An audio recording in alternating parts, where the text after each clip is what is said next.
এই স্টেশনের সামান্য একজন কুলি, যিনি কিনা রোজকার নিত্যযাত্রীদের জিনিসপত্র বহনে সাহায্য করেন, তার নাকি আছে দুটো দেহরক্ষী। অবাক লাগছে তো? বিহারের ভোজপুরের বাসিন্দা ধর্মদাস যাদব, জনপ্রিয় ধর্মদাস ভাই নামে। পেশায় পাটনা স্টেশনের কুলি ধর্মদাস। পরিচিত লাল পোশাকেই তাকে দেখা যায় আগত যাত্রীদের মাল বহন করতে। সারাদিন যাত্রীদের মাল বহন করেন আর বাকি সব কুলির মতোই। কিন্তু তবুও আর 5 জন কুলির থেকে আলাদা ধর্মদাস।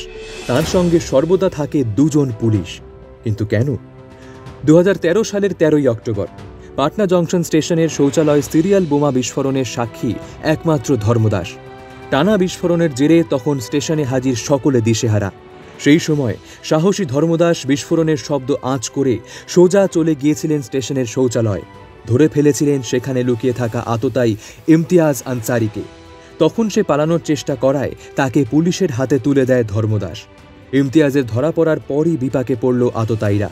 ফলে বারংবার হুমকির মুখে পড়তে হয় ধর্মদাসকে। কারণ ওই বিস্ফোরণের একমাত্র সাক্ষী কুলি ধর্মদাস। এরপরই ওই কুলিকে দেহরক্ষী সুরক্ষা দেওয়া হয়। সশস্ত্র জিআরপি ও জেলা পুলিশ ধর্মদাসকে নিরাপত্তা দেয়।